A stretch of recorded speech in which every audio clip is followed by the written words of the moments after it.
Okay.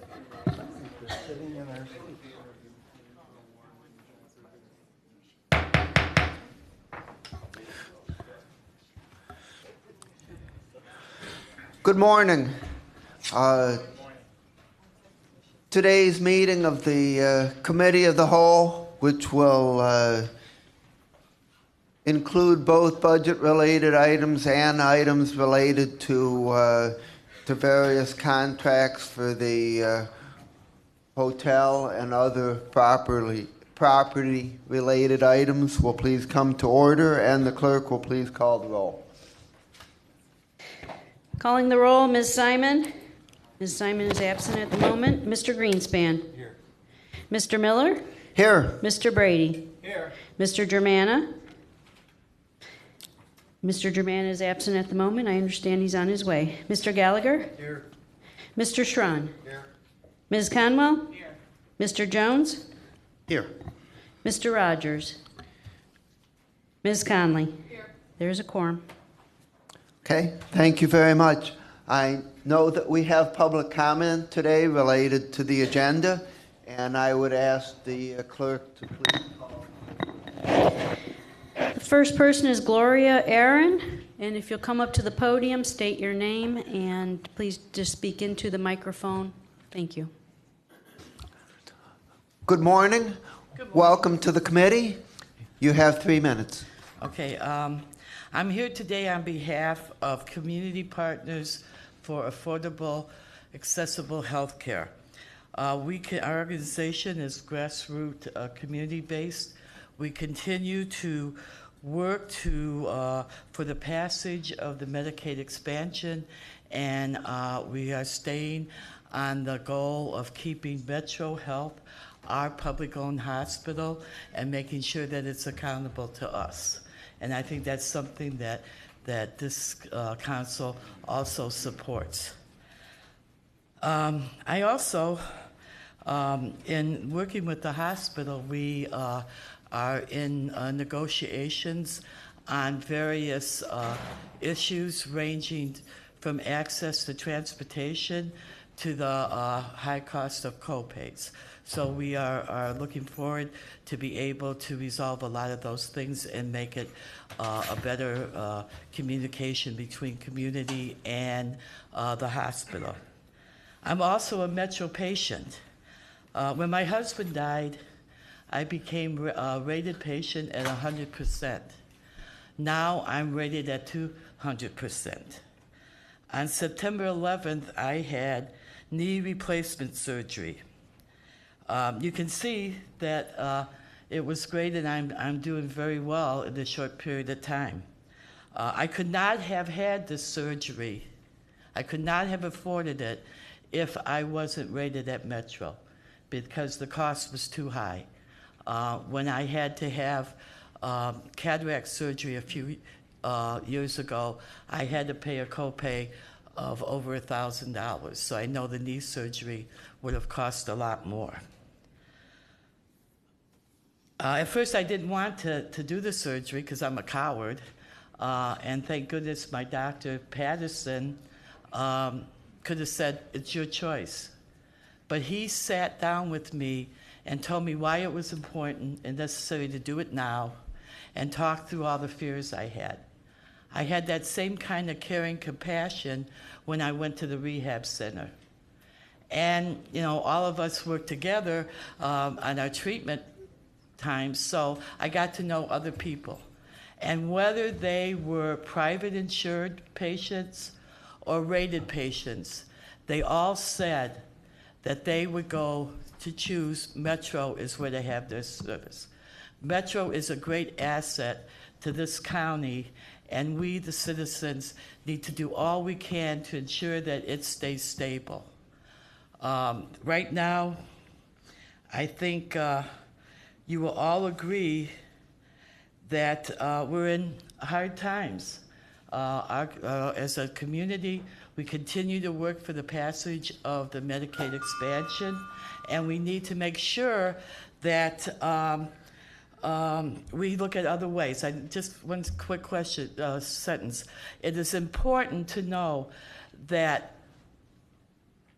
Metro has worked very hard with the subsidy in the past. They use that as leverage to be able to serve 30,000 more Medicaid patients in Cuyahoga County.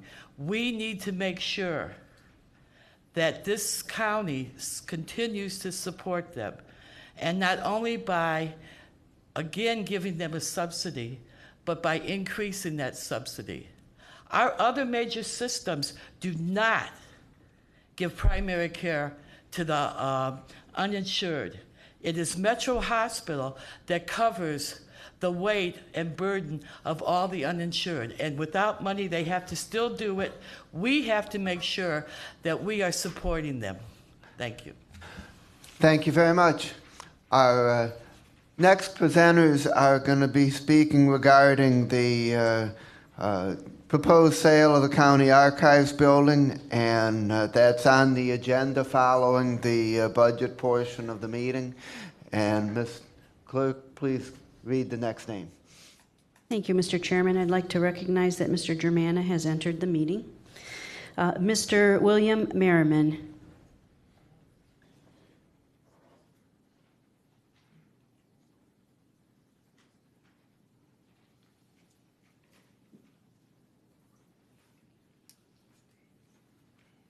Mr. Merriman? Yes, sir. Welcome to the committee. Please proceed. I'm privileged to be here. Thank you very much for presenting this opportunity. Am I limited to 3 minutes? Three. Very good. I'll do it the best I can. Last September 26th, at the invitation of Franklin Clinton Block Club, Mr. Tony Thomas was invited to speak to our block club. We represent the neighborhood from 25th roughly to 45th, a little bit beyond, from Detroit South to the south side of Franklin Boulevard. Almost without exception, the block club heard his full presentation, asked as many questions as they could, and gave him almost unanimous support for the proposals. I would suggest to the County Council that the Franklin Clinton Block Club is overwhelmingly behind Mr. Thomas and the Welcome House program offered for that site. I also wanted to add some context that for 30 years, our leadership of our block club has been involved in many projects, and relatively few of them are directed towards social service, but more towards economic development as well as social service. We tried to save the YMCA from being closed by the Cleveland Y program. After a lengthy struggle, we lost control of it. It was converted into upscale condominiums, and we've worked with the developer to successfully pursue that development. We've also been involved in the site of the former Fairview General Hospital, county nursing home, and worked with the county to provide for 40 families that they might live in our neighborhood as well in a safe, secure, promising, and diverse environment. We've been a part of the Detroit Avenue planning process, the Shoreway development, the development of our neighborhood park, the Jim Mahone Green, Vine Court Project, St. John's Episcopal Church with Mr. Foran, trying to support the development and reopening of that. The Intermuseum Conservation Association was done with our approval and support, as well as all of this Hingetown development that you hear about so much in the media, from the coffee house to the Sturbinger block to the 62 units of Mariners Watch housing facing the lakefront. All of that is done with the support of the Block Club. Over and over, we work continuously with the police, the councilmen, and others to make it a safer neighborhood as well. It's been a long time since we've seen the waves of prostitution and burglaries, and it's with the cooperation of the councilmen and the Second District Commander and village neighbors that we've made it a safer neighborhood for everyone. However, I'm disappointed that in spite of the support of the Block Club, there's a huge amount of resistance to Welcome House obtaining this site. After our September Block Club meeting and our support being expressed for Welcome House, I sent word to Eric Webster, Councilman Simperman, the Board of Zoning Appeals, the Block Club leadership, that we had supported nearly unanimously, and yet some will not support this decision. Across the street from the archives are 24 units of affordable housing occupied by refugees from Burundi, from Congo, and from Myanmar Republic, who will soon be displaced as that building goes upscale, directly across from the archives building. The only vestige of the spirit of the Near West Side is the potential offered by Welcome House as a monument, just like Ellis Island and the Statue of Liberty, that at one time in our history, we were a welcoming neighborhood. This is an opportunity that we cannot miss. Thank you very much. Thank you very much. Mr. Chairman, I'd like to recognize that Ms. Simon has entered the meeting, and the next speaker is Rick Foran.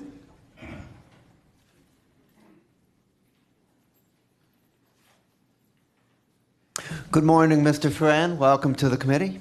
Good morning. Thank you for allowing me to speak once again. As you may or may not know, I was one of the other bidders on this project, and we bid actually $75,000 more to acquire this property and turn it into market rate housing, loft style and elegant luxury apartments for the huge demand of housing that is there in Ohio City. Bill Merriman, obviously a big supporter of ours and many of the things that we do, but I would like to clarify that the meeting that was held, at which he says that there was nearly unanimous support, was actually held 2 days after a similar meeting was held, except there were probably 100 to 150 people at that meeting, and that was held at the church on Franklin Circle.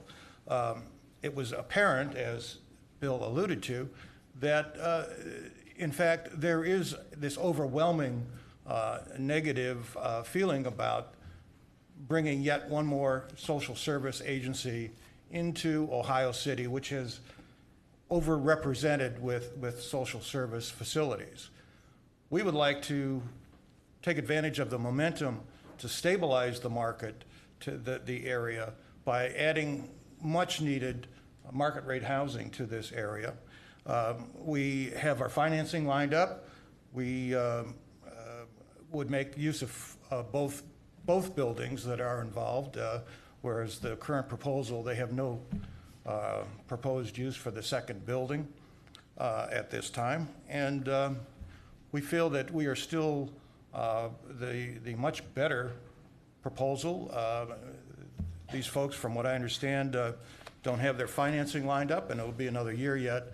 And I mean, there's just so much hair all over this proposal.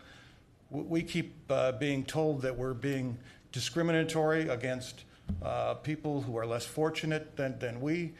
Nothing could be further from the truth, because so many of us have family members. I personally have a family member who requires outside support, similar support. So I would ask you to reconsider this whole competition. There's been a rush to judgment on trying to vacate this building. There's no other place to go to yet. And there are just so many issues with this, and we would ask you that you realize that the overwhelming body of Ohio City residents are not in favor of this and are trying, and you know, these are residents that have been there for 20, 30 years who have been trying to fight against the tide. They thought that this meeting the following night was just a rerun of what they had heard the night before. So thank you very much. Thank you very much. Ms. Jean. The next speaker and last speaker is Deborah Webb.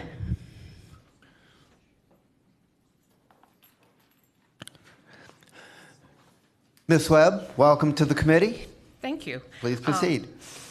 I did not come with prepared remarks, so I'm just going to speak from the top here. I live on West 38th Street, several blocks south of the site where the County Archives building is at. I'm a member of a group called Neighborhood Voices, which tries to make sure that everyone in the community has a voice. I just want to address what Mr. Ferran said. I was also in attendance at Franklin Circle Church at the same time that he was. I did not hear the negativity that he expressed, that he heard. Excuse me. I did hear questions from people as to what is it all about, questions of clarification. People seemed happy with the answers. I support the sale of Welcome House by the county to the building to Welcome House. I don't think that there's a huge opposition to this Welcome House. I think what you have is a very small, very vocal group that places property values over people values. And when we look at county archives currently, you have this facade and you have the archives within it. What Welcome House proposes to do is keep the facade the same, and what would be different is that it would house cognitively challenged people. When people say this is not about discrimination, then what is it about? Really, let's just seriously think about that. Welcome House proposes to keep the exterior the same. It's in a historic district, maintain the green space, and it's really who would be housed in it that the small and vocal minority opposes. So that's my opinion. Thank you. Thank you very much. That it? Thank you. I'd like to thank the voters of Cuyahoga County for passing the Health and Human Services levy to provide long-term sustainable funding for vital programs, and for passing the 4 charter amendments. Your partnership with us in moving our community forward is deeply appreciated. Prior to passage of the levy, we were facing a $24 million per year gap in funding for health and human services. The levy will provide an additional $26 to $27 million per year, meaning that we could restore proposed cuts and perhaps add $2 to $3 million in well-targeted additional services. Because we gave the administration additional time and started this process later, we are actually farther along in this budget process than may be generally perceived. Today, we complete hearing of the general fund-related agencies with the prosecutor's office, and we will complete hearing the HHS-related agencies 1 week from today on the 14th, and on the following Tuesday, the 19th, we are scheduled to amend the budget. Next Thursday, the 14th, after we hear all the agencies, we're going to have an open discussion in this committee, and I'm asking each of my colleagues to present requested changes at that time.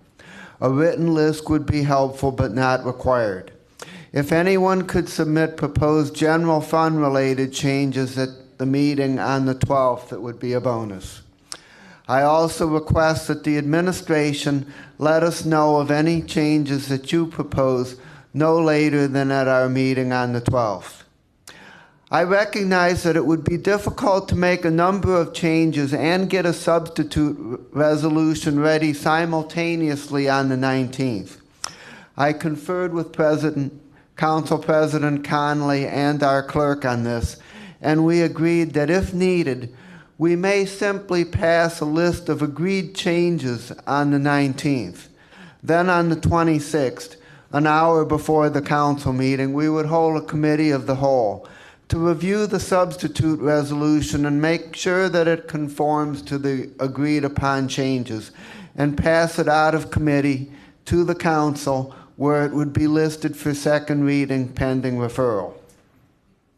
Today we will hear 2 agencies, MetroHealth and the prosecutor's office.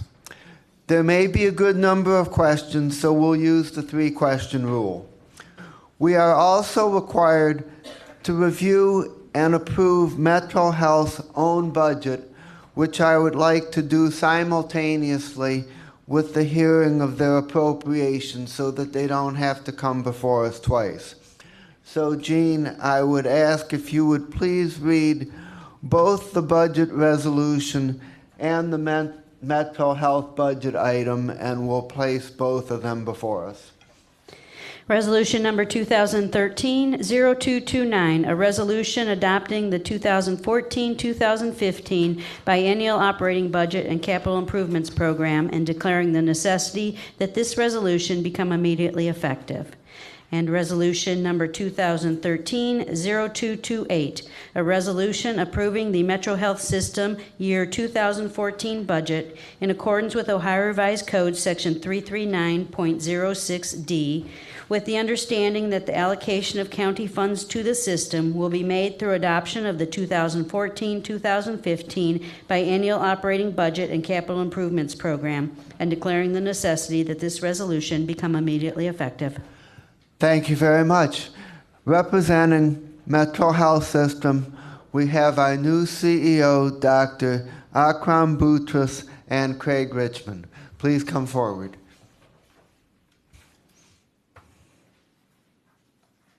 Good morning, Mr. Chairman. Good morning to the council members, and congratulations on passage of the Health and Human Services Levy. From our point of view, this was a critical endeavor that assures that care is provided to all in Cuyahoga County. I'm going to make just a couple of statements and get through the first couple of slides. I think you have copies of the presentation, and then ask Mr. Richmond, who's our Associate Chief Financial Officer, to come up and do the actual budget, and then I'll come back and talk about a few things. So we'll try to keep this brief.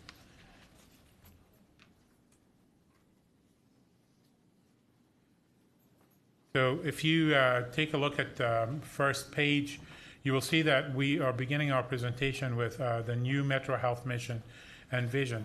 And why this is critical is because our budget is a means for us to actually live our mission and to get on the road to our vision. Our new mission statement is leading a way to a healthier you and a healthier community through service, teaching, discovery, and teamwork. It is literally a compact with every individual who comes to MetroHealth that we're not only going to get them better from whatever ailment they have, but we're going to get them healthier. Second compact is really with the overall community. We are accepting responsibility for the health of Cuyahoga County and intend on providing programs throughout the community that will improve the health care of every individual. This is we are embracing our responsibility as a public health system. So people don't have to come and find us, we're going to go to them. Our vision is that MetroHealth will be the most admired public health system in the nation, renowned for our innovation, outcomes, service, and financial strength. Unlike many other health systems, we will not and don't endeavor to go beyond Cuyahoga County, because that is who we are. So the only way for us to impact healthcare change across the nation is not by having satellite agencies through other cities. It is by becoming the best example of a public health system so others can follow us through. You will also see below our pillars. These pillars are very important to us because attached to each one of these pillars is a metric that for you, the council, and the public to hold us accountable. This is what we say we're going to achieve, and you have that as a part of the appendix, each specific outcome that's associated with that. This time I'd like to ask Mr. Craig Richmond, our Associate CFO, to go through the next couple of slides, which will include the budget. Mr. Richmond, welcome to the committee. Thank you. Good morning. What I wanted to share before we get into the actual numbers is I just wanted to take you through some of the constructs as it related to our 2014 operating budget. And some of the highlights, as you can see, is that we are factoring into our budget for 2014 a full year of the MetroHealth Care Plus program, which was also known as the Medicaid Waiver Pilot.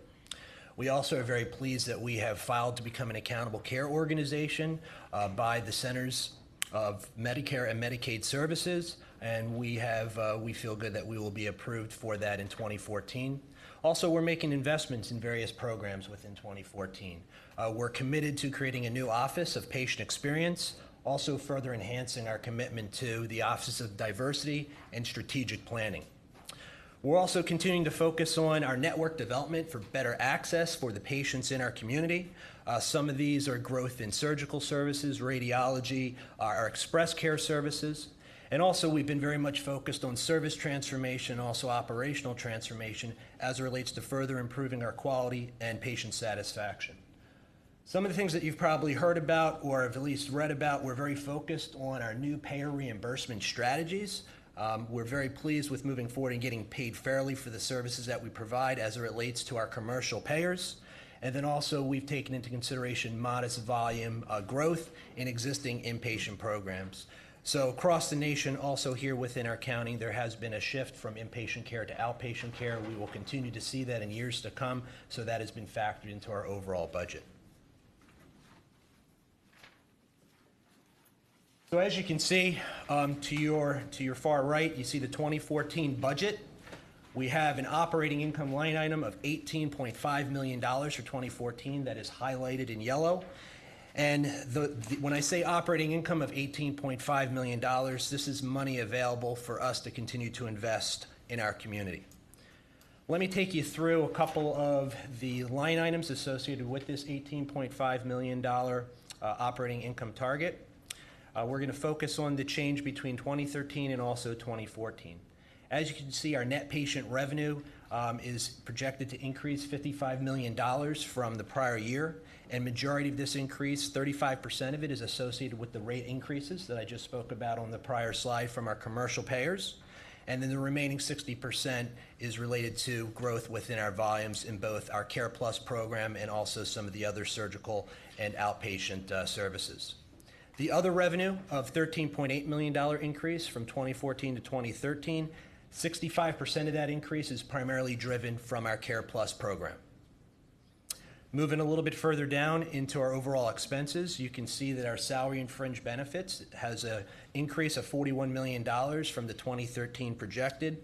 43% of that benefit is associated with the cost of living adjustment. 29% is associated with incremental staffing that will allow us to deliver on the expanded access for our patients within the community, and the remaining 26% is focused on the overall benefits. And when I say benefits, that is PERS, that is medical, that is also wellness benefits within our organization. Then if you would, if we just talk briefly, if we could look briefly at the visits down below, I'm very pleased to show, if you take a look at the outpatient visits, you can see from 2012 to 2013, we went from 979,000 visits to over 1 million, a 7.8% increase. And as you can see in 2014, we are projecting to continue to grow with our outpatient visits going from 1,056,000 to 1.1 million, another 5.2% increase. So year-over-year growth as it relates to our outpatient visits, which consists of both visits and also procedures, has been significant, and we're also projecting a 2.3% increase as it relates to our total surgeries. So with that, I would like to turn it back over to Dr. Boutros.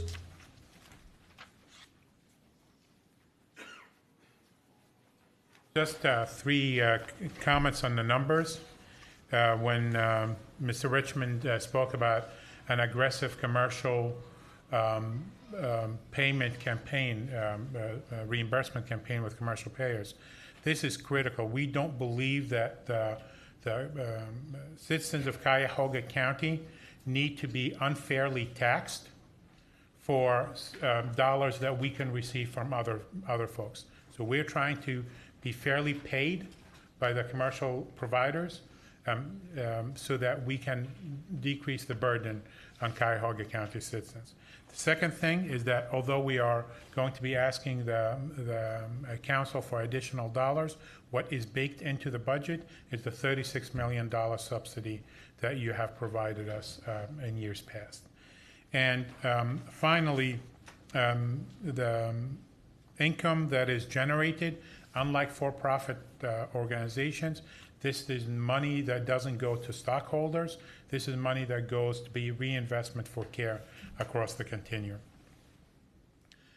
I wanted to take you a little bit on a trip of uncompensated care in Cuyahoga County as experienced by MetroHealth.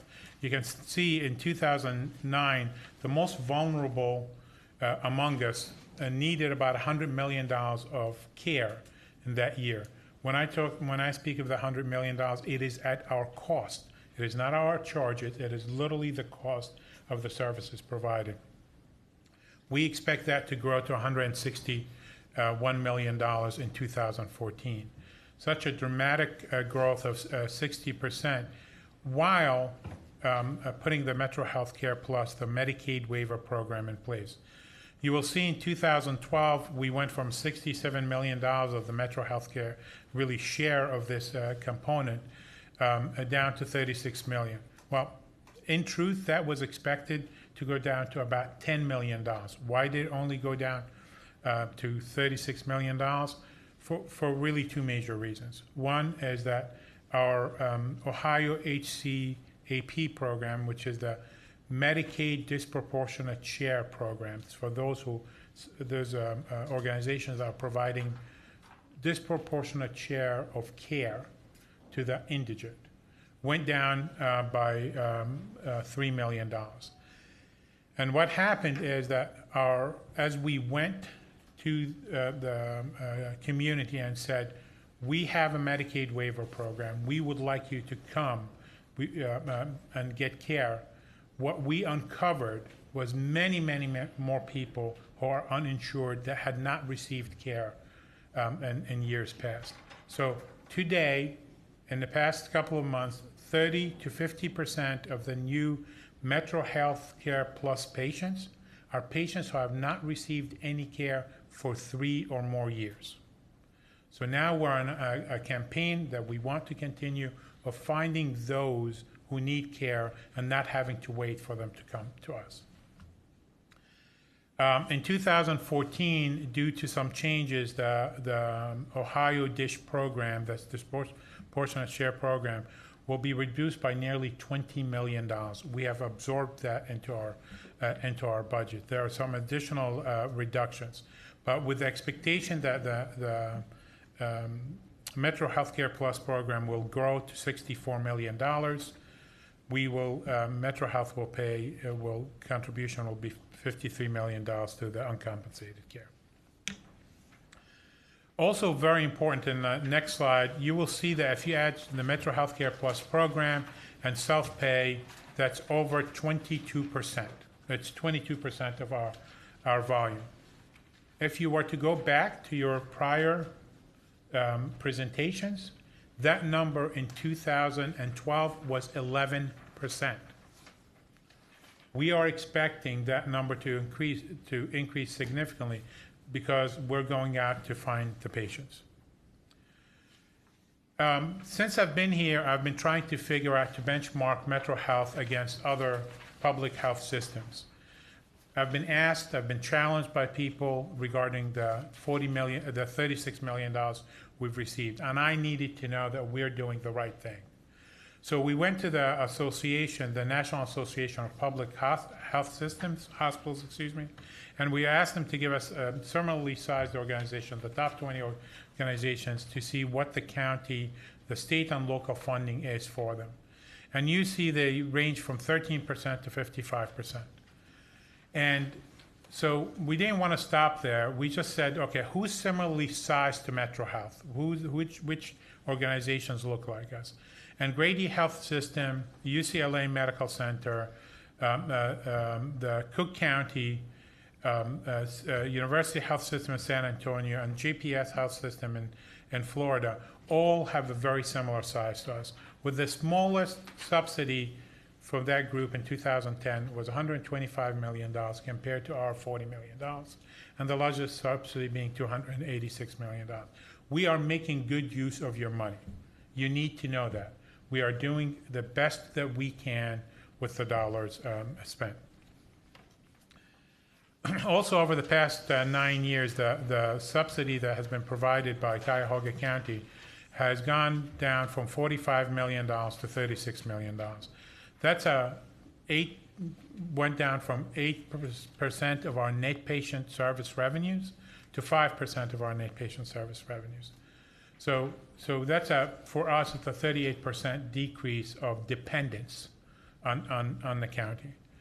We would like the county to consider a $44 million investment in Metro to go from 36 to 44 million, which would bring us up to 5.6%. So why invest the $44 million? Well, let me just tell you, you have a board that is very committed to living the mission of MetroHealth, and I would like to recognize two of our board members who are here with us today. Mr. Tom McDonald, who are chairman of the board, and Mr. Charles Payne, I think the longest sitting member of the board of Cuyahoga County, excuse me, MetroHealth. And what they have said to us, they said, we need you to focus on not only being good healthcare providers, but being a good community organization. So if you're going to be asking for money, what are you going to do with it? Well, we're going to have economic development. We need to have the West 25th Corridor become more vibrant. We don't need to become only a destination organization. We need to be a part of the community. We are creating access expansion. Wherever there is need, we will have a presence there. The main campus, I know all of you understand what's going on in the facilities and the need for renewal, for having a safe, up-to-date environment for our patients to be cared for. We are continuing our innovation of care. We are putting community programs in place. I think some of you may have seen the Plain Dealer this morning, our first program with our Cleveland school, Cleveland Metropolitan School District. We are putting a clinic in the school districts. We want to do 20 more. We have only 2 in this budget. If it's possible, if you agree to the increase, we will be able to do more. We want to be able to deliver on the commitments to the county jail to be able to reduce their costs. We want to continue our commitment to our TB clinics. I don't know, this happened, I think, before this council was in place, but we've taken responsibility of TB care from Cuyahoga County is now at MetroHealth. We've been doing that for many years. We want to help the population. I know many of you know that Cuyahoga County healthcare outcomes are 67th out of 88 counties in Ohio. That's our results. It's unacceptable to us, and we believe it's our responsibility to elevate that. We want to make Cuyahoga County healthier, more economically diverse, and be able to stand as a crown jewel in Ohio. So that's my presentation for you. I would be happy to answer any questions you may have. Thank you very much. And I'm going to start by asking if the chairman of the Health and Human Services Committee, Councilman Brady, has any questions or comments. Thank you, Mr. Chairman. Welcome, Dr. Butis.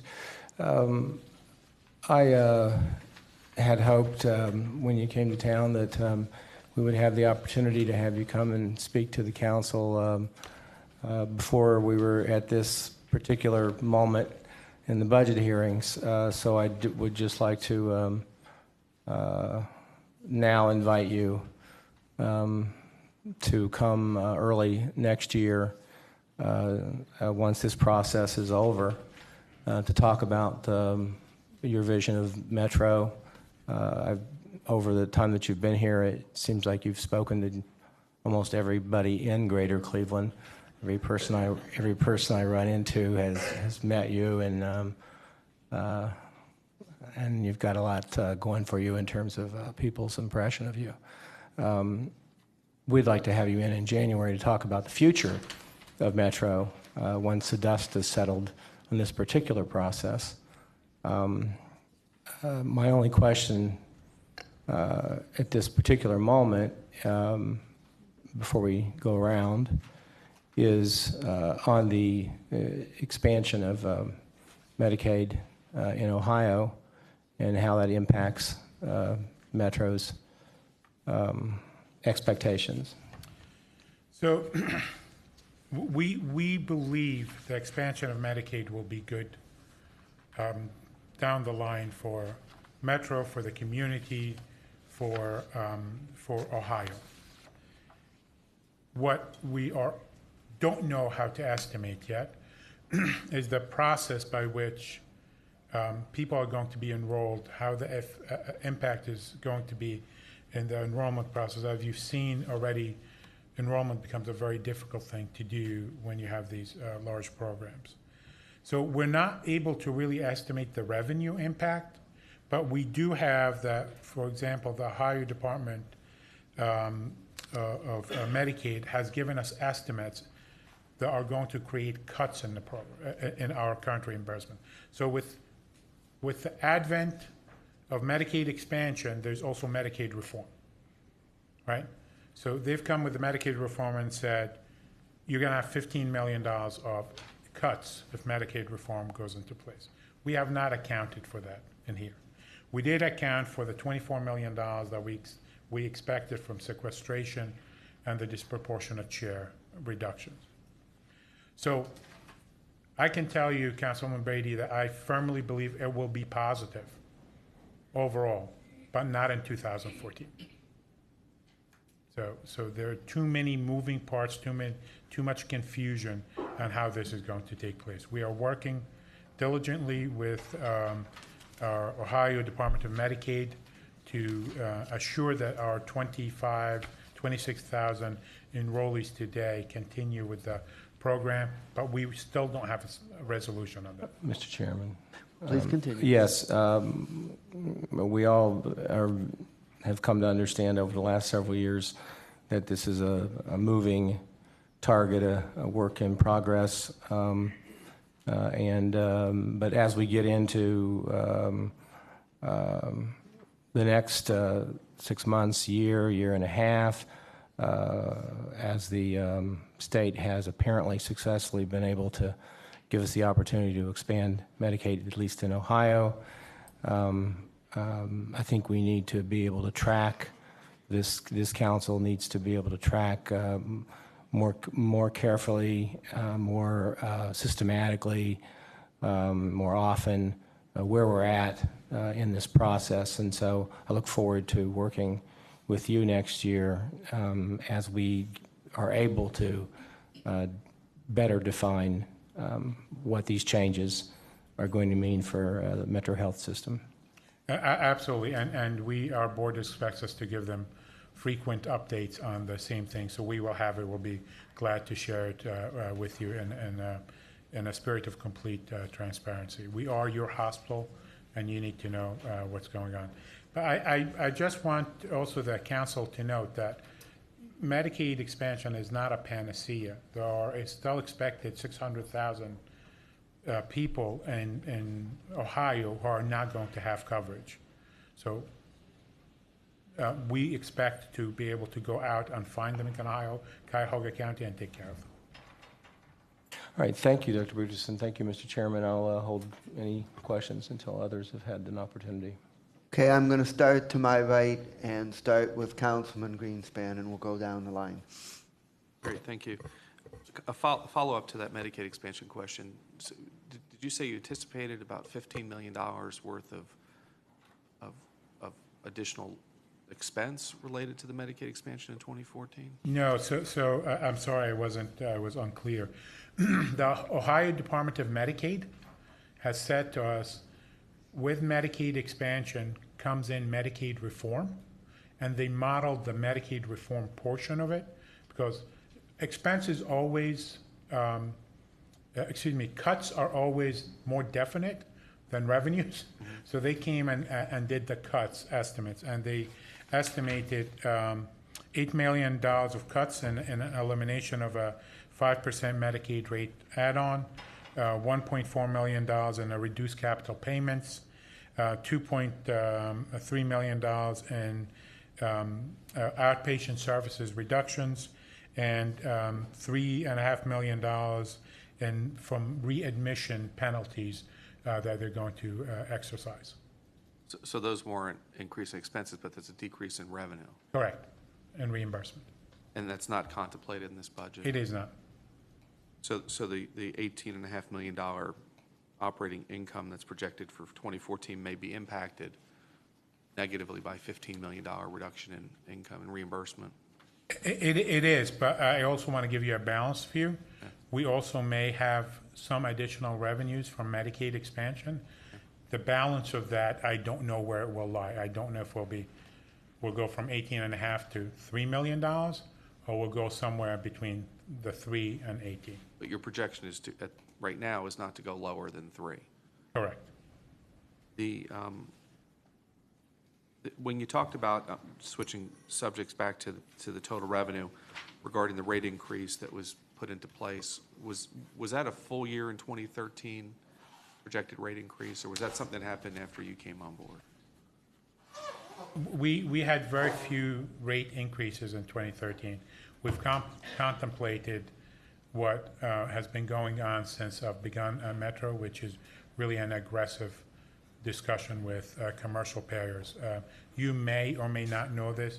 MetroHealth today, based on published estimates, is that we are paid at the 25th percentile of other hospitals in Cuyahoga County. We need to be able to be paid fairly, and we're trying to aim for the 50th percentile over a couple of years. So all of that will take place in 2014 based on our negotiations. So 2014 is anticipated to be a full Yes. full year of rate increase, but 2013 is a partial year? We have had very little rate increases in 2013. Last year when we approved the appropriation, there was the caveat that it be attributable to the Medicaid waiver program. Yes. Was that a one-year application? Do we have to reapply every year for that? Yeah, so we have to have an expansion. We have to have an extension, of it.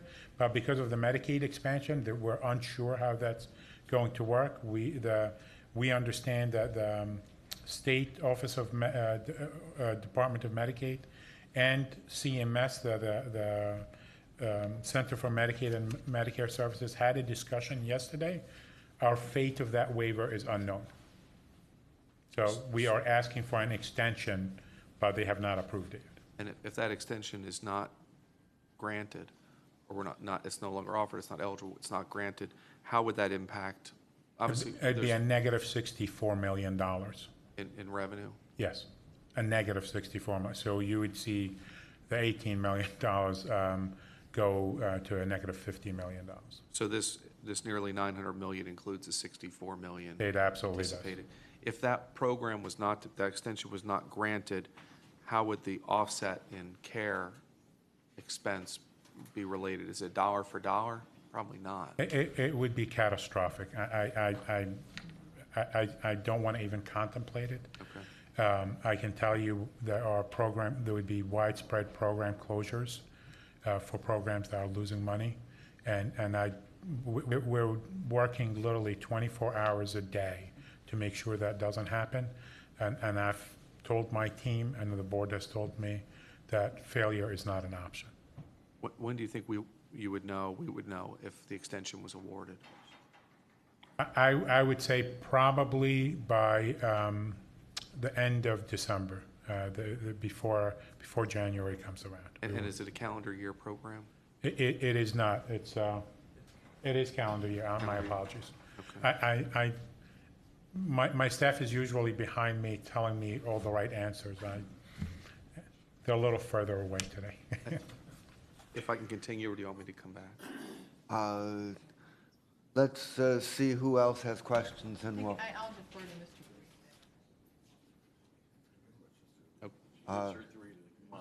Green. We'll continue around. Councilman Germanic. Thank you very much, Mr. Chairman. I was really taken by the graphic of the comparison of subsidies with other county hospitals.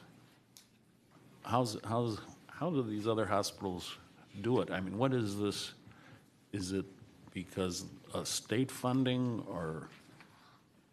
It really depends, Councilman Germana. You have to look at each specific hospital. There are, for example, Cook County Hospital has 6 different specific taxes, from cigarette taxes to alcohol taxes, specifically going to Cook County. Okay. In addition, they have accepted responsibility for their entire pension. So the county pays for the pension, not the organization. So you know, we can go talk about the GPS system in Florida and tell you how they do it. The reason we're different is we're the only hospital that we are aware of that actually is so efficient, we break even on Medicaid. In my entire career, 20 years, I have never seen a hospital that does that. Now, that goes to a lot of very hard work and sacrifices of people over the past 10 years. But we're at a different point in time than we've come before you. In the past, we've come to you talking about cuts, talking about layoffs. We're telling you we're hiring 300 more people between 2013 and 2014. That's a really important change.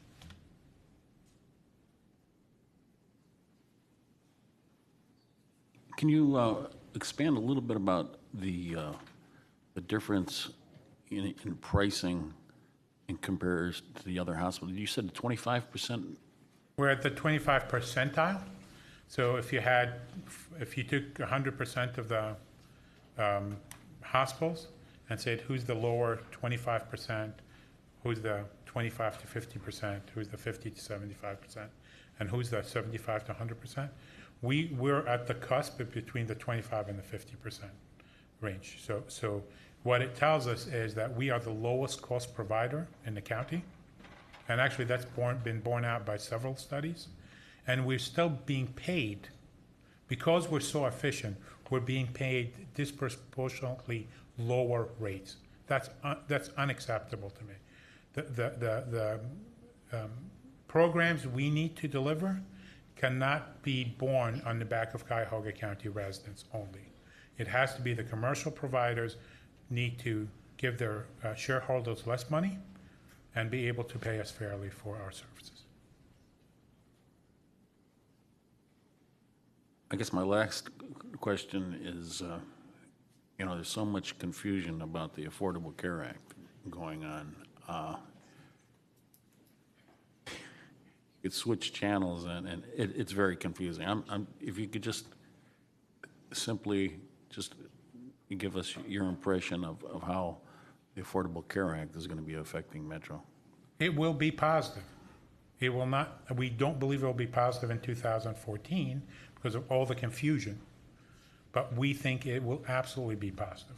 It will be positive for Metro, it will be positive for Cuyahoga County. So I can tell you down the road, can't tell you tomorrow.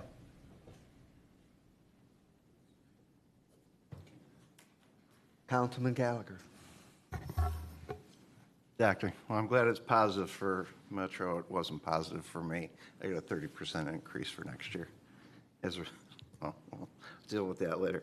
I greatly appreciate you moving forward with the help at our jails.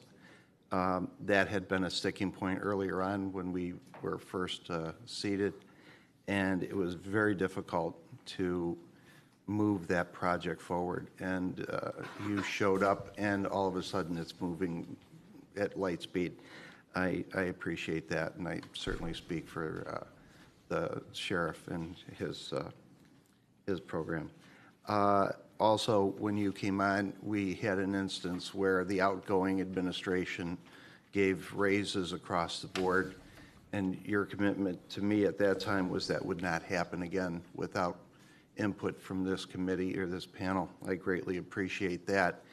Having been at Metro, unfortunately, but fortunately, I got a chance to talk to a lot of the workers there, and it seems that the morale, again, not strange, but when you showed up, all of a sudden people have a face to Metro Hospital, and that face is yours. And I, from what I've dealt with you, I greatly appreciate all the efforts that you've put into giving a human face to Metro Hospital.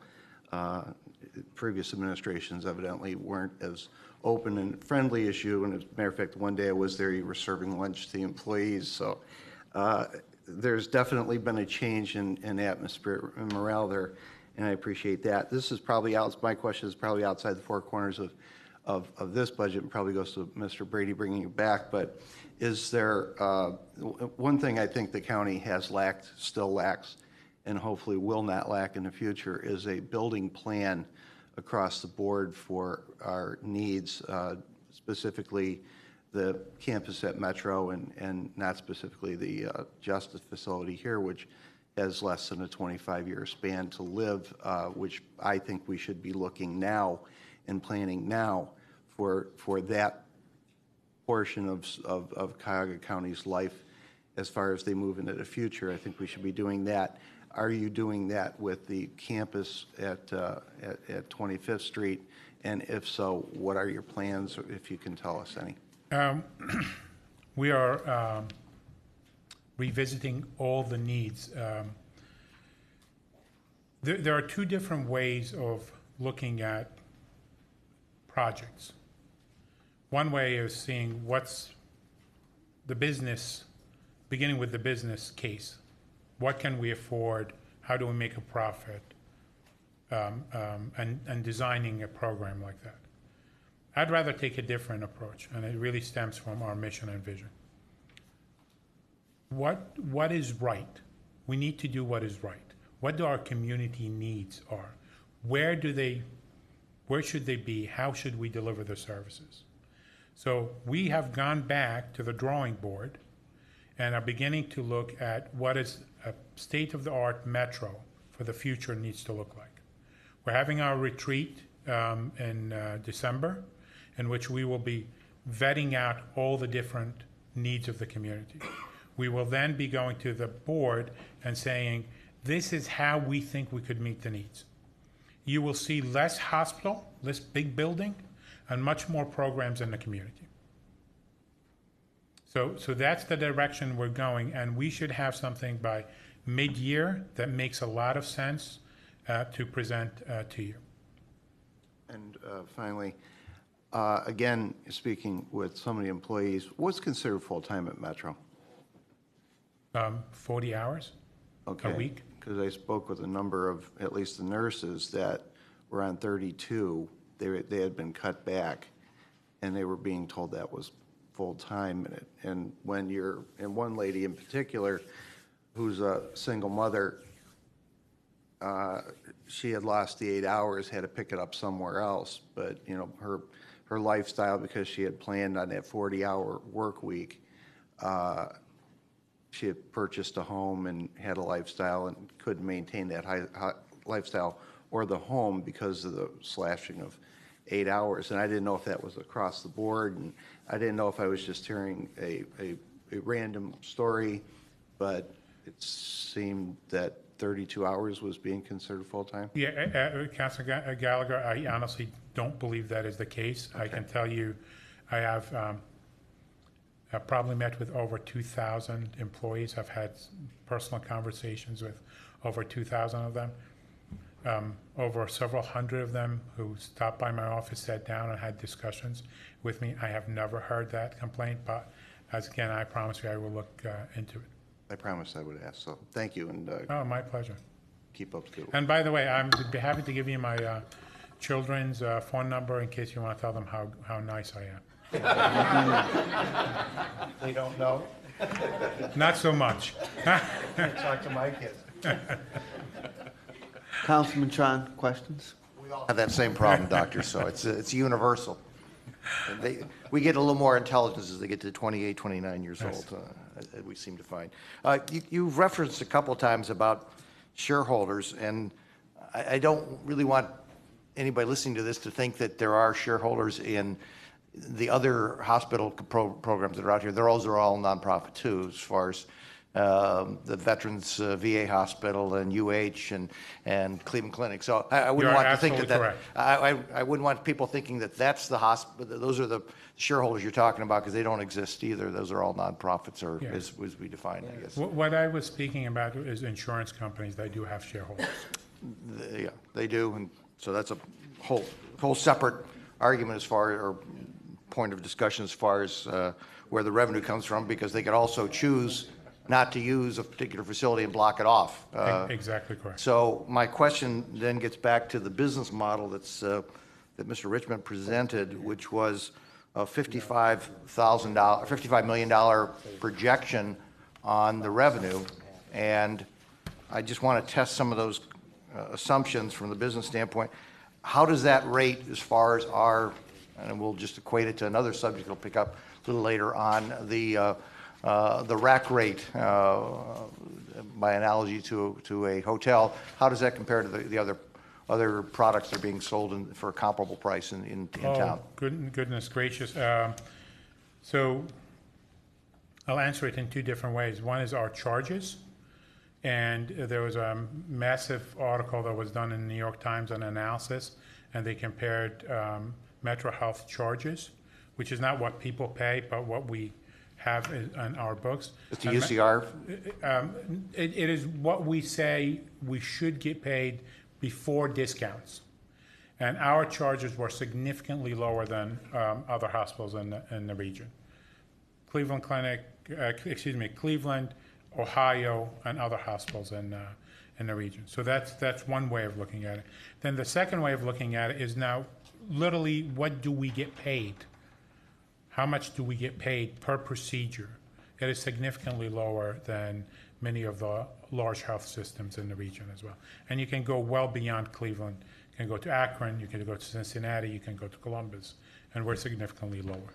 So healthcare at Metro, and based on the data I've seen, is cheaper than almost anywhere else. And that $55 million bump in billing, what does that represent as far as the piece that you were controlling of that $729 million of the projection? What piece of that were we hitting? The entire? The entire amount. So 34% of it is a commercial rates increases. That's $8.6 million. $8.3 million is program growths. And the other are a multitude of things, care plus program growth, some other government changes. So all of those together, it's a third and a third and a third. Okay. So volume is a third, commercial payers are a third, others is a third. And they all got hit equally on that $55 million pickup? Yes. Okay. And so that represents about an 8% increase in revenue. Yes. Do we forecast any loss of revenue as a result of an increase? Because now the customer being the insurance company has an option, and they can look at that on their UCR and where they want to go and things like that. Was there any kind of modeling that said we're modeling 55 pickup? What was the potential loss of business? Yeah, Councilman Sharon, I, like you, have owned many different businesses, and I don't try to make scenarios that are unlivable with. I look at worst case scenarios and best case scenarios and try to get one that is the most likely, most likely scenario. You will be amazed when I tell you this. The increases we've asked for account for less than 0.5% of the spend of our largest commercial payers. But it still represents $55 million. So it represents $18 million. So the $18 million is, when you take it across the five major payers, our portion of the increase is less than 0.5%. So you're going up by 30% in rates for you to pay for your customers. Mm-hmm. I'm sorry, for your rates for going to our customers, has nothing to do with the 0.5% that we would account for. It has to do with other larger health systems who have their increases. So we're not big enough to impact the rates of any payer. I'm not challenging the idea of the concept of rate increase, by the way. I think it needs to be done in the marketplace to whatever is the appropriate level. My question is, what's the assumption, and what if your fall off comes at a faster rate? Back to Mr. Greenspan's. Yeah. Instead of picking up 55, we pick up 35 because the assumptions don't prove out to be true. We work conservative. So I can tell you is I do not foresee a high risk of us not getting that $18.6 million. 'Cause We when I- have commitments from 4 of the 5 insurance companies. Because when you look at this at first blush, you're picking up $55 million on the revenue side, and then you go down 3 lines below that, and $40 million of that 55 is taken out in salaries and fringe benefits. Right. And so that obviously becomes, a cautionary flag that the expense side is going in. Is the revenue side going to materialize? And I would highly encourage the salaries and fringe benefits go in at a slow pace to keep pace with we hope, the revenue that will pick up in that. And I would absolutely agree with you. If you look at 2012 to 2013 changes, for example, that 6.7% increase in revenue, really mostly volume, mostly expansion of the organization. And the 4.2% increase was due to adding bodies to the organization, to adding clinical providers to the organization. So I don't make a budget and just close my eyes and go to sleep and wake up for the next year to do the next budget. We manage our budget monthly. So this is our projection, but we manage our house monthly. And how about lean concepts and business improvement processes into that expense side? Where is that factoring in? It's already been factored in. We've done, I happen to be someone who is considered by others an expert on lean and GE workout and other principles, and we factored them in already. Thank you. I just would say medical inflation rates are anywhere between 6 and 7%. So on top of all that, we've put in lean processes to reduce that. Ms. Conwell, any questions? Yes. Through the chair to Dr. Boutros, on page 2, the operating budget constructs, patient satisfaction is one of your key on the sheet. What tools are being used or planned to be used to document the patient satisfaction? And what training do you have in place for professionals regarding the bedside manner? Because without the satisfaction, patients won't return, therefore loss of revenue. So do you have any, what are your tools in moving to improve patient satisfaction? So we have developed the first department, patient experience at Metro. We did that, the board approved it 2 months ago, excuse me. We have hired the number 2 person from Cleveland Clinic to help us begin that process and use some of the tools that they have developed. They've been at both Cleveland Clinic and University Hospitals have nothing been short of spectacular or sharing some of their successes with us. So we've begun that program. We will be rolling out a hospital-wide program where every employee is going to be trained, and not only on customer service, but customer recovery. And we have modeled this program. Not sure if everyone is going to like what I'm about to tell you, but this is what I've told every employee of MetroHealth. They have the right to suspend any policy or procedure that we have to do what's right for patients.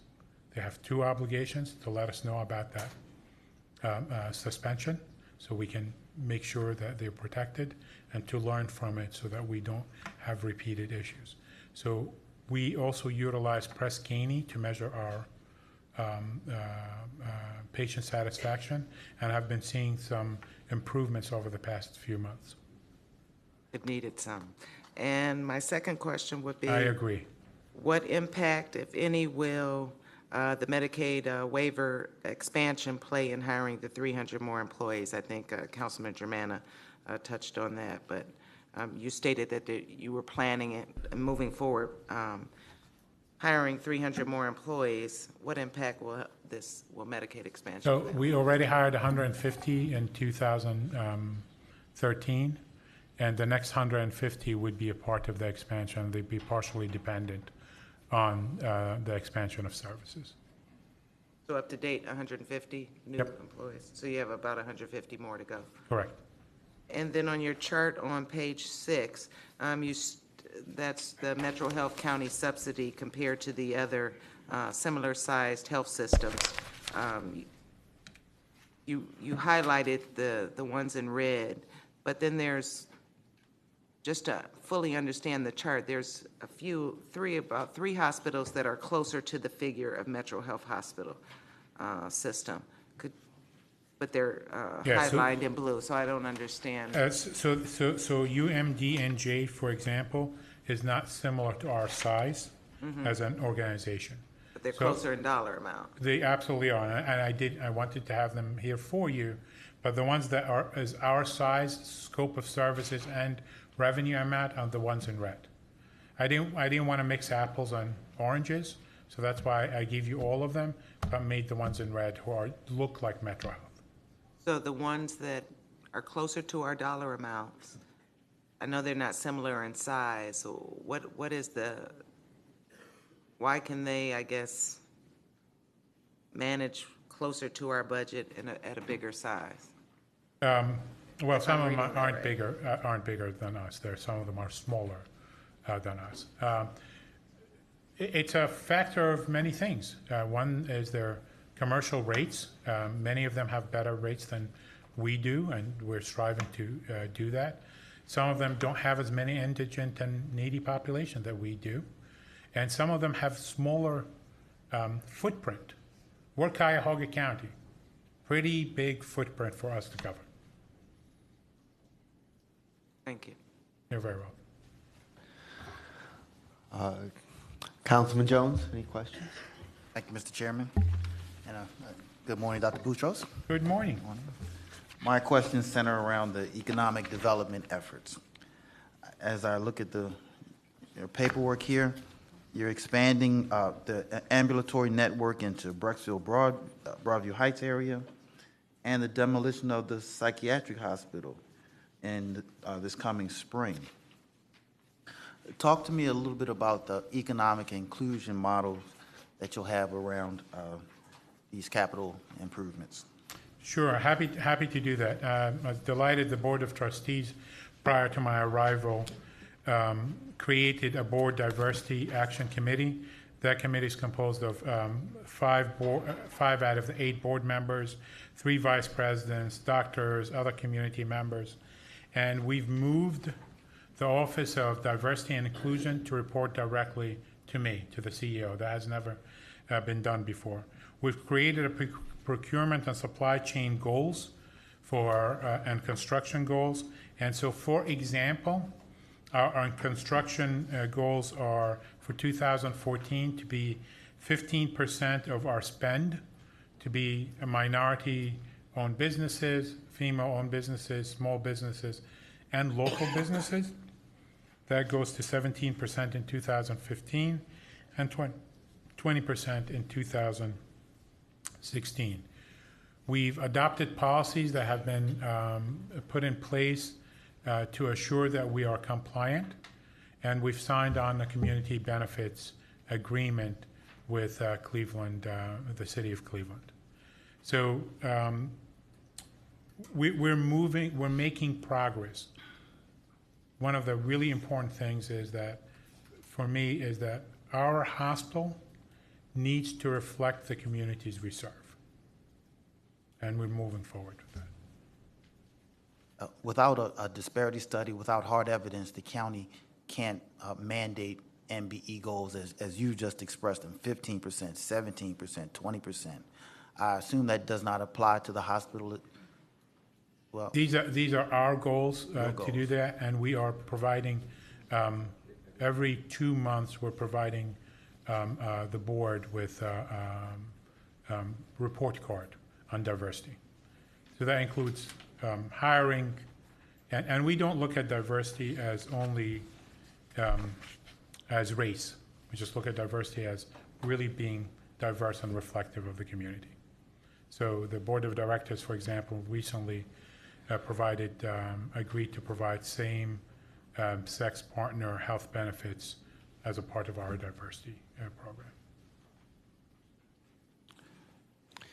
the hospital has what I believe good numbers in diversity in your employment.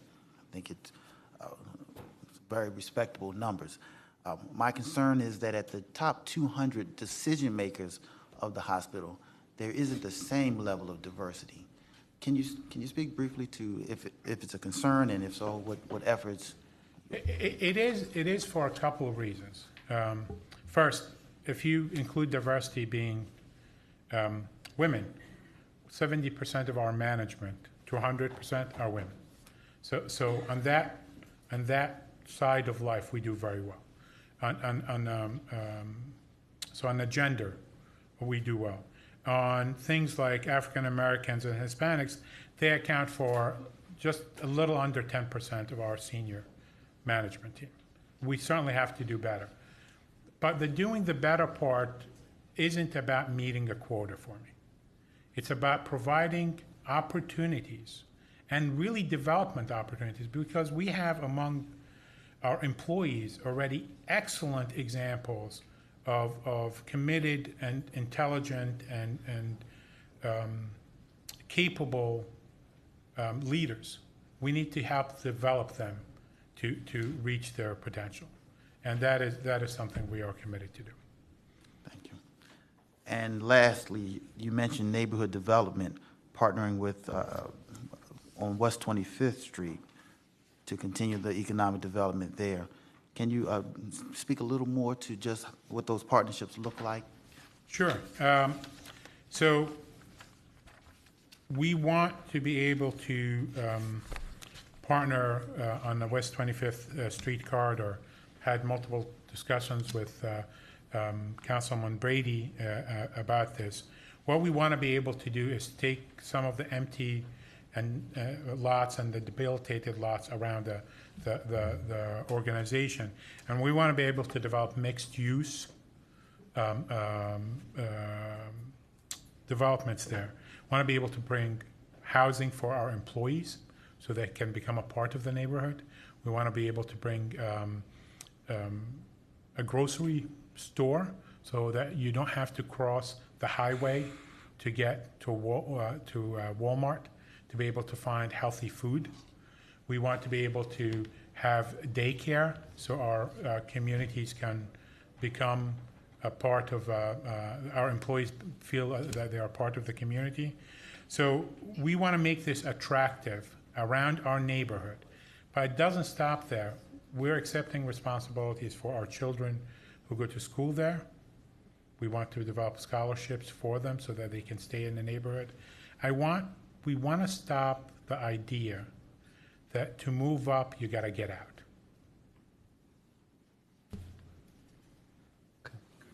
And thank you, Doctor. I'd just like to say I appreciate the fact that you've reached out to not only this council, but to the community, and I think it speaks well, and it shows that we will have a strong partnership over the years.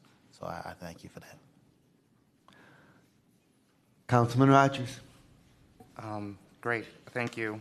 Thank you, Dr. Puchos, for being here.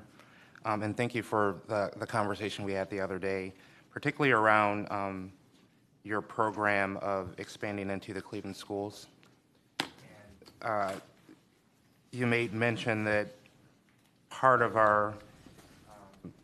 your ask from 36 to 44 would be in part to help fund that expansion of that program. Yes. Talk a little bit more about that program specifically, how many schools you would intend to be in, what types of services would be provided to students, and how many students do you think would be served? So I can't, let me tell you what I can't tell you. I can't tell you exactly how many students would be served. Mm-hmm. I can tell you how many programs, and they're really very different depending on the school. So many of you may have seen the Plain Dealer and the Mount School opening that we had yesterday. So these kids are pretty young, and we aim at to deliver different types of services to them. So for them, things like immunization, childhood immunization, prevention of emergency room visits, controlling their asthma at an early age, a lot of these different things we would be providing there. But for example, for Lincoln West, very, very different services, more adult-specific services, prenatal care for pregnant students, reducing the risk of STD and HIV in the population, and actually empowering them to become the healthcare advisor for their family at home. So giving them the knowledge so that they can become, especially for first generations, can become the folks who take care of the health of the families. So very different programs. Each one of them is going to be dependent on the school's needs. We've agreed to look at 25. We have 2 ready to go this year and next year, but we hope to be able to get to at least 20. Is there an integration? I mean, when you talk about having the students kind of bringing home that healthcare information, that would imply that there's some type of instructional piece to the program. So will doctors actually be in the classroom providing lessons, or is there kind of a partnership with the health instructors in the school on how things should be? So absolutely positively, the doctors are going to be in the schools providing lessons, but it's the one-on-one encounters that we are going to have that really have the most impact. When we ask them about their family's health, when we ask them about their father who may be diabetic, and say to them, what do you want from the relationship? And giving them instructions in Spanish to take home to their dad and say to them, maybe you should look at this. I smoked during medical school. Of all the times to be a smoker, right? I smoked during medical school. And my physician asked me yesterday, how'd you quit so abruptly? Because I smoked a lot during medical school. I said, my eldest daughter said to me, Dad, I wish you would stop smoking. And that was the last time I had a cigarette. So the impact of our children on our health is pretty remarkable. Agreed. And I just have a question, and I don't know if it's just the wording of it that's confusing me, but I'm looking at page 4, the funding of uncompensated care at cost. I understand funding of uncompensated care, but the at-cost piece is... So let me, there's a rack rate for every hotel room, right? You don't pay the rack rate. I mean, most people don't pay the rack rate. So this is at how much it costs us to hire people. So if you are going to pay the hotel only for how much it costs for depreciation, changing the linen, and no profit at all, that's our cost. Because we think it's silly to tell you, here's how much you pay for the rack rate. Okay. We don't get that anyway. Great, thank you. Ms. Simon. Thank you, Doctor, for being here today. Just two questions. With regard to the page 8 chart on how the subsidy would be invested, I see some specifics with programs, but is there any kind of allocation of what the intended budget would look like for the subsidy? There's no specifics about how it's going to be. You mean the $8 million? Yes, the additional money, it says economic development, access expansion, but I'm not seeing specifics on, maybe you don't have that yet because you're having a retreat, and we'll come back with... I don't have it yet because you haven't given it to me yet. So I didn't plan. We know the programs. For example, foster care program expansion is going to cost us we will lose $300,000 to $400,000 a year on that. We've already committed to it. If we don't give us the money, we're going to figure out how to absorb it. If you looked at the sheriff's budget, he moves $600,000 of cost to MetroHealth. We're committed to doing that. The school program, we don't know how much it's going to cost us, how much money we're going to lose on each one. We have an idea, but if we do all 20 of them, we're going to be able to multiply it out and tell you how much that is. So we've gauged the need. How much of the $8 million is going to go to which specific program, I can't tell you today. I guess it's a chicken, and the egg. I guess I need to know how this money, more specifically, the cost of what economic development are you talking about? What that kind of thing. So maybe before we come back, I want some specifics about what is the vision for economic development? Are you going to put more money into the main campus, or is that a specific needs of how this money would be spent? So that would be helpful to me if we can do that. I'd be happy to provide it. If you look at page 5, though, it's really easy to talk about the $8 million going towards the $53 million of uncompensated care. So to me, money is fungible.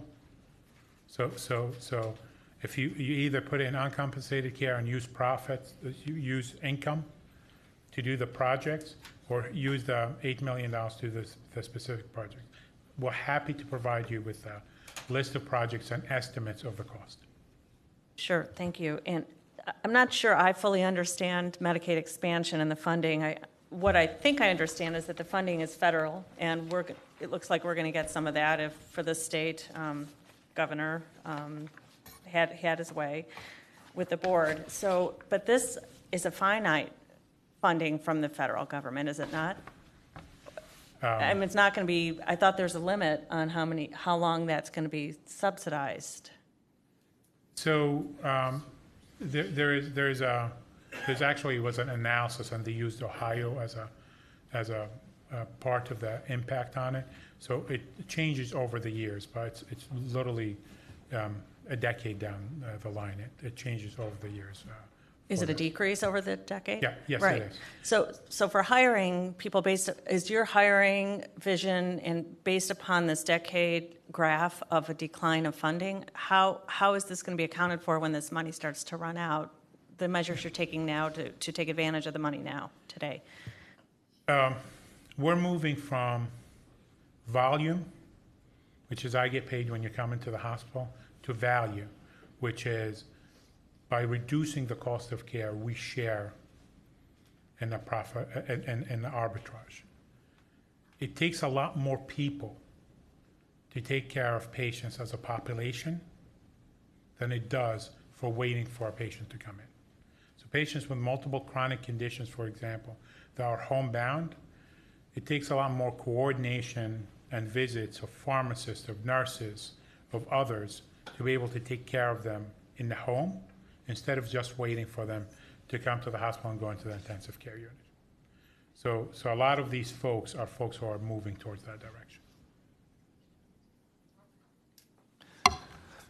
Councilman Greenspan. Thank you. Just on one final topic. I understand you're asking for $8 million more, and we had a discussion regarding increased tax revenue off Medicaid, correct? Yes. Can you explain that, and then I may have a follow-up question for Mr. Parks on this. So I am not the expert. I've had John Corlett, our Vice President of Government Relations, work on this, but two things are happening. Medicaid expansion. In Ohio, anybody who goes into Medicaid is required to go into an HMO. Those HMOs have to pay sales tax on any of their revenues. A portion of that sales tax comes to Cuyahoga County. It is estimated to be $6 million over 2 years for Cuyahoga County. In addition, anybody who goes into the dual eligibles, these are patients who are both Medicaid and Medicare. They're going to be required to go into an insured product, into HMO. They actually account for nearly $24 million of, again, sales tax revenues over the next 2 years. So we believe, and we've given this to Mr. Rubino, we believe there's an additional $30 million of tax revenues that are going to be coming in. So he's got to vet the numbers, he's got to look at them, see when they're coming in, all of these kinds of things, but we've outlined that to both the county executive and to the director of budgets. I would bring to the committee's attention that I asked Director Rubino and Mark Parks to analyze this and to to let us know whether they're prepared to revise the county's revenue estimates and to make us a presentation on that point at the meeting on the 12th, next Tuesday. So we'll get an update on that. Okay, yeah, thank you, because it's important to understand if that revenue, and I don't believe it's included in our budget, that would hit the general fund, if it's related to healthcare-related products, might there be an opportunity to appropriate that money from the general fund to the Health and Human Service Levy Fund, then through to MetroHealth to help them achieve their mission? That's why I bring the point forward. So I'm glad the chair requested that information, so we'll wait till the 12th. Thank you. Councilman Brady. Thank you, Mr. Chairman. Doctor, I'm not surprised that we've been here as long as we have. I was expected that since it's the first time that you've actually appeared formally before the council, even though you've met many of us, that there are just lots of questions that people have around a whole range of issues, not necessarily related to this year, to this biennial budget, but there are so many moving parts, as Councilman Greenspan just alluded to, in terms of sales taxes, as discussions about how the affordable health care impacts as it's rolled out, and how Medicaid expansion, its twin brother, rolls out. But I think that Councilwoman Simon, hit a point that should be, I think, remembered, and that's that with so many things going on in the council's mind in terms of Metro and its future, it's important that Metro be able to communicate, even though I know Metro has internalized it very much, be able to communicate more clearly, because we've got a lot of things that we're trying to work our way through besides Metro's request. More precisely, how you would justify an $8 million ask in a way that this council would understand more clearly, with all of the issues that we've discussed today that are sort of cluttering and clouding our minds, and with all the other issues, not only with the budget, but other issues before the county council that are taking up space, and we only have so much of that space. So I, for one, just as the chairman of the Health and Human Services Committee, want to thank you for coming before us today and sharing with us. And again, really am excited about your tenure, and looking forward to working with Metro as we have, but even I think more closely, and because you have a lot of enthusiasm that you bring to the leadership role that you're in, and it's exciting for a lot of us. We love our community, and although it may not be completely clear because it's not our job to be a cheerleader, but we very much as a council collectively deeply appreciate the role that our public hospital plays in our community. I'm not going to go into other questions. I had several, but I realized that this could go on, and we have a lot of business before us. But Mr. Chairman, what strikes me is that this is a very big part of the puzzle that we need to work out, and it just may take us. I think we have to consider that this process will either have to put in more hours, or it may take us more time. But I don't think that we should we should rush this process. I mean, I know we have to do this, and we had to wait until last Tuesday to have a better idea of what we were dealing with. But we have to carefully consider the decisions about the budget for the next 2 years. And there are a lot of different issues to weigh, and that's going to take all 11 people engaging in this process. It's going to be a lot of hard work over the next several weeks, and a lot of it seems to be pretty front-loaded to me as well. We don't have a lot of time between now and the final passage of this budget, and so we're going to have to work, I think, pretty hard to try to make the best decisions we can. So with that said, thank you very much, Mr. Chairman, for the time. Thank you. I also have a number of questions related to the budget, but we've just gone on for too long, and so I'm going to have to ask those offline, and we'll do so. And so anything else?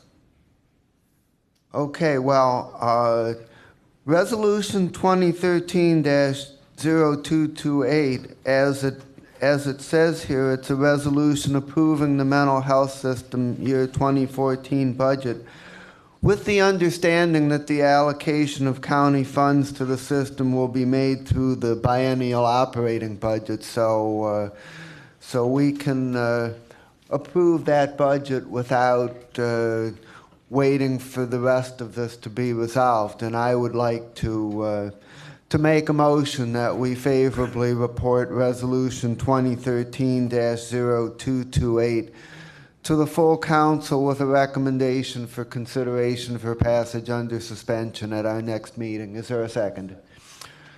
There is a motion and a second. Any further discussion? All those in favor say aye. Aye. Any opposed say no. The ayes have it, and the MetroHealth budget resolution is recommended for the full council. And the matter of the subsidy will be under continuing consideration. Thank you very much. Okay. We're gonna take a short break, and before we do, as soon as we come back, we're gonna have Director Parks give us a brief report on a matter regarding the county's bond ratings, and then after that, we're gonna move on to the prosecutor's office, and we will resume at 5 minutes of 12, giving a 10-minute break. We're going to come back, I'm sorry, at 5 minutes of 11. Thank you very much. 5 minutes of 11.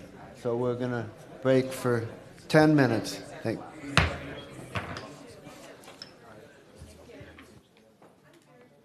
I was looking at them too. I requested they come and change them, but they didn't. Dale, who was the second on that?